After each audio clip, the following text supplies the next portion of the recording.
qaysi o'g'il bola uy oyapti hozir? Otasini uyida turibdi, lekin qizlar onamga qaytib bora olmayman, uy olishim kerak. Uy olishga harakat qilyapti. Ayollarni o'sishga qanaqadir maqsad bor. Buzilayotgan tarafimiz shunda. Nega buni jonim ochib aytibman? Oxirgi marta biz Moskvaga bordik. Ustozim professor Dmitriy Yagudin aytib beryapti-da, men sharq ayollarini yaxshi ko'raman, потому что deyapti, sharq ayollari erlariga bo'ysunadi, hamma narsani qilib beradi. Erlari borib pul topib kelsa bo'ldi deyapti.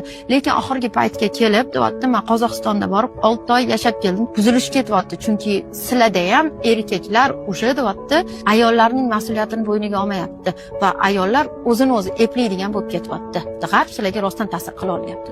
Hamma narsasi nimani hisobiga? Bizda noto'g'ri tarbiyani hisobiga, o'g'il bolalarni boshimizga ko'tarib bunaqa qilib, qizlarni ko'chaga chiqarib qo'yganmiz.